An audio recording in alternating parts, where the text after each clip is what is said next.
Le silence qui l'entourait n'était plus un refuge, mais un champ de bataille invisible. Chaque jour, elle affrontait des ombres qu'aucun autre ne pouvait voir. La douleur de l'humiliation ne l'avait pas quittée. Elle s'était transformée en une lourde armure, une carapace faite de doute et de peur, mais aussi de volonté farouche. Elle n'avait pas choisi la vengeance. Elle avait choisi de grandir. Les journées étaient longues, remplies de petites luttes intérieures. Se lever le matin devenait un acte de courage. Chaque respiration, une victoire sur la tentation de rester figée dans le passé. Elle apprenait à se reconstruire dans le silence, loin des regards. Elle réapprenait à s'aimer doucement, morceau par morceau. Le froid de l'hiver semblait s'infiltrer jusque dans ses os, mais elle trouvait dans cette froideur une étrange clarté. Parfois, la pluie venait laver ses peines, diluant la douleur, emportant avec elle les restes de ce qu'elle avait été. Les rues familières devenaient le théâtre de ses petits triomphes.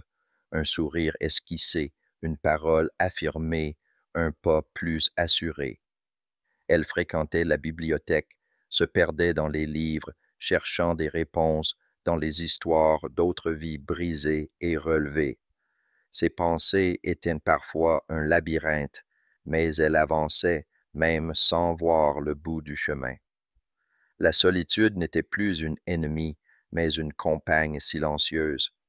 Elle lui apprenait la patience, la résilience, la force de tenir debout seule, et dans cette solitude, elle entendait le murmure d'un avenir possible. Elle n'était plus la personne qu'on avait humiliée, elle devenait quelqu'un d'autre, plus fort, plus vrai, plus libre. Mais ce n'était pas un chemin facile. Les cicatrices du passé tiraient parfois, rapprochant la tentation de tout abandonner. Un soir, alors que le vent hurlait dehors, elle regarda par la fenêtre, le regard perdu dans l'obscurité. Elle pensa à tout ce qu'elle avait traversé, à la douleur qui ne l'avait jamais quittée. Puis, lentement, un feu doux s'alluma en elle, un feu qui n'était ni colère, ni rancune, mais une promesse silencieuse. Je vais m'en sortir, pas pour eux, mais pour moi. Et dans ce souffle de résilience, elle trouva enfin la force d'espérer. Le temps avait tissé autour d'elle une couche invisible, un voile qui ne cachait rien, mais révélait tout. Elle n'était plus celle qui se laissait écraser par les regards, ni celle qui fuyait dans le silence. Chaque matin, elle se levait avec une détermination nouvelle, douce mais ferme, comme le souffle léger du vent dans les feuilles. Elle avait appris à écouter son corps, ses peurs, ses espoirs, à reconnaître la douleur sans la laisser gouverner. Ses pas, autrefois hésitants, devenaient des marches sûres sur le chemin qu'elle s'était choisi. Elle se surprenait à sourire, parfois sans raison, comme si un secret se glissait en elle. Dans ce monde qui continuait à tourner autour d'elle, elle commença à tisser de nouveaux liens, fragiles mais précieux. Des mots échangés, des regards sincères, des mains tendues. Elle comprit que la résilience n'était pas un combat solitaire, mais une danse entre l'ombre et la lumière, entre la solitude et la confiance. Chaque relation nouvelle était un pas vers la reconstruction, un pont jeté vers l'avenir.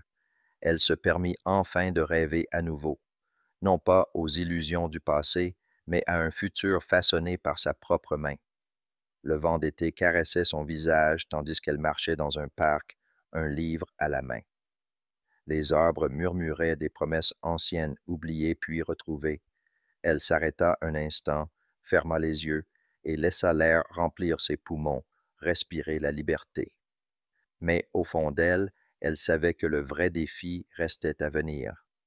La lumière n'était pas une destination, mais un chemin, et elle devrait marcher jusqu'au bout, même si les ombres tentaient encore de s'immiscer.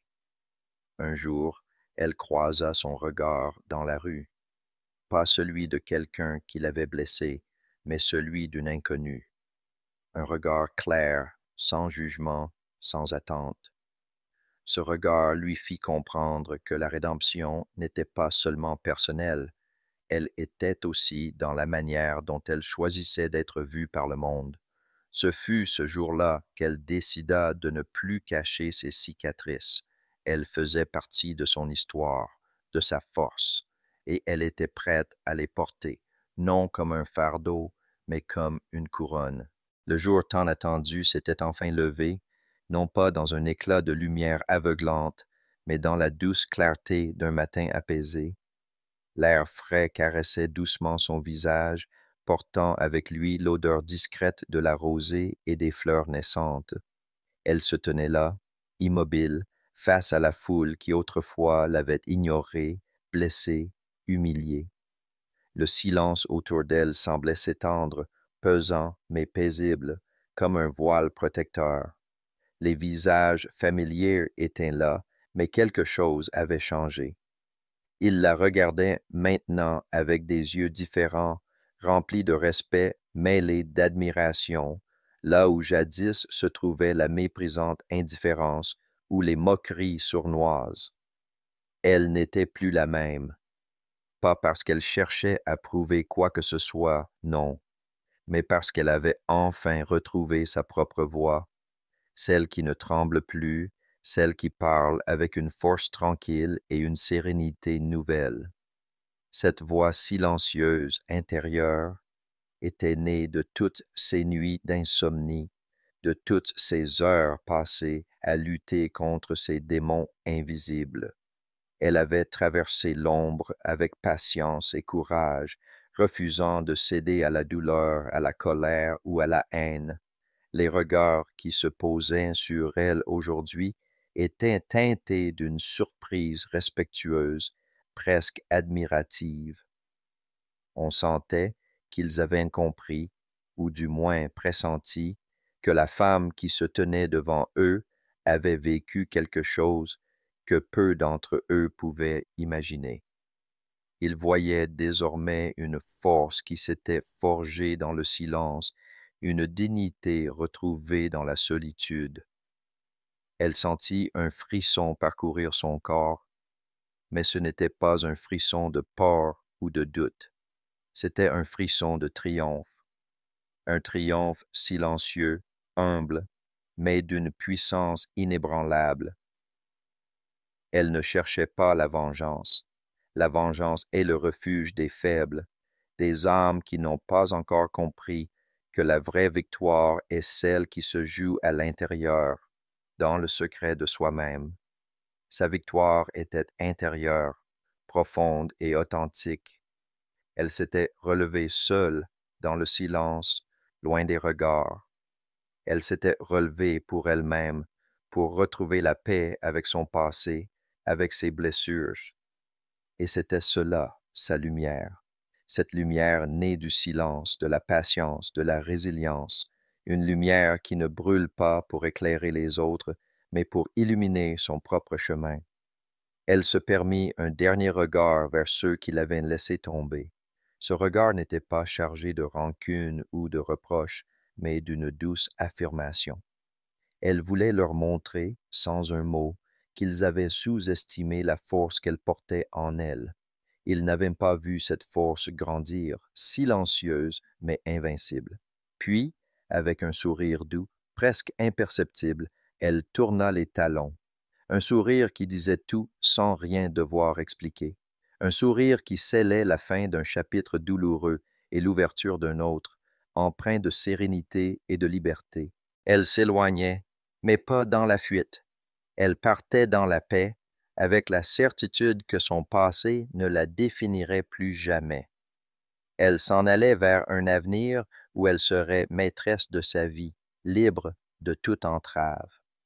La douceur du vent semblait l'accompagner, comme un souffle de bénédiction sur son épaule. Chaque pas qu'elle faisait était un pas de plus vers cette liberté conquise au prix de tant de luttes intérieures. Elle était libre, libérée des chaînes invisibles qui l'avaient liée à la honte, à la peur, à la douleur. Et dans son cœur, une promesse murmurée intime, presque sacré. Je suis plus que ce qu'ils ont cru. Je suis la lumière née du silence. Ces mots, elle les portait avec elle comme un talisman, une vérité profonde gravée dans son âme. Ils résonnaient en elle avec une clarté nouvelle, lui rappelant chaque jour la force qu'elle avait en elle, même dans ses moments les plus sombres. Elle savait que cette lumière ne serait pas toujours facile à garder, que parfois les ombres pourraient encore tenter de l'engloutir, mais elle avait désormais une arme secrète, la connaissance de sa propre valeur, le respect de son chemin et l'amour retrouvé pour elle-même. Le monde autour d'elle continuait à tourner avec ses bruits, ses tumultes, ses jugements, mais elle avançait avec la certitude tranquille que plus rien ni personne ne pourrait l'arrêter. Elle avait appris à marcher dans la tempête sans perdre sa paix intérieure. Elle avait appris que la vraie victoire n'était pas celle que l'on crie sur les toits, mais celle que l'on porte en silence avec humilité et courage. Les cicatrices sur sa peau, sur son cœur, n'étaient plus des marques de faiblesse, mais des symboles de résilience. Elle racontait une histoire de survie, de renaissance. Et alors qu'elle disparaissait doucement dans la lumière naissante du jour, elle savait que son histoire ne faisait que commencer, une histoire où la douleur s'était transformée en force, où la solitude avait fait place à la liberté, et où le silence s'était changé en une lumière éclatante, celle d'une femme qui avait enfin trouvé sa voie, celle d'une femme qui était libre.